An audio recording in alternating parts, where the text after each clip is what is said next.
During Watergate, the appointment of a special prosecutor to investigate President Nixon's alleged tampering with elections was intended to mark the close of a sordid chapter of American history. Instead, that effort, culminating in Nixon's resignation, would prove to be only the beginning of a deeper political morass that America would face for decades to come. Congressional investigations would uncover for the first time that multinational corporations, through slush funds and bribes, were not only secretly funding political organizations at home, such as Nixon's re-election campaign, but corrupting foreign officials abroad. This new perspective on the corporate abuse of power and its impact overseas would result in the Foreign Corrupt Practices Act, FCPA, groundbreaking legislation that, by prohibiting commercial bribery for the first time in history, sought to change how capitalism and political affairs were conducted around the world.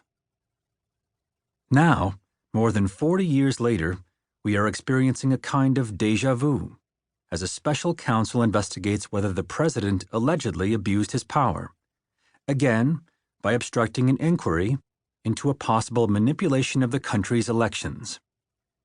Just as was the case in Watergate, whatever special counsel Robert Mueller uncovers will likely mark the beginning, rather than the end, of a reassessment of how power actually operates in this country.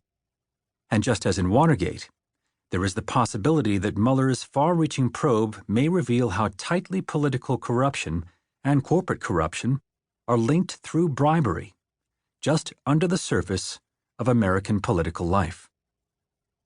Nixon was the recipient of secret corporate donations, which were considered illegal because they should have been disclosed.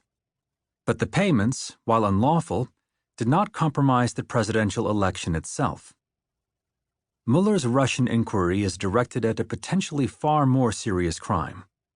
Whether Donald Trump, the head of a sprawling business empire, colluded with a foreign power to deliberately sway the American electorate, committing the very crime that the FCPA has been trying to eradicate since Watergate: the offer of a foreign bribe, a kickback.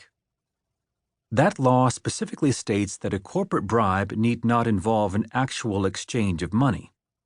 An offer of anything of value, such as a promise, to a foreign government official is sufficient to violate its terms. This is precisely what Mueller is trying to ascertain. Whether Trump, his company, his associates, or his family, or some combination of them, offered a promise to Russian government officials, a quid pro quo, that if they helped Trump by manipulating the elections, Trump, if victorious, would ease U.S. sanctions against Russia. Doing so would allow greater U.S. investment in Russia and would benefit Russian officials and oligarchs, the Trump Business Organization, the corporate interests of Trump's family, and former members of his senior staff, including Paul Manafort, his one-time campaign chairman, and Michael Flynn, his disgraced national security advisor.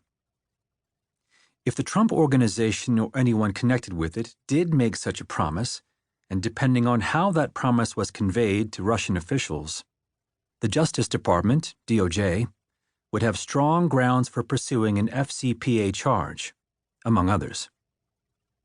An FCPA violation is within Mueller's mandate to investigate any matters that arose or may arise directly from the investigation.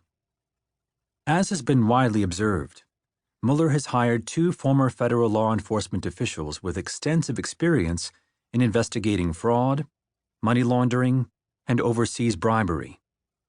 Andrew Weissman, who ran the Justice Department's fraud section, which enforces the FCPA, and Greg Andrus, who helped oversee FCPA policy in the criminal division.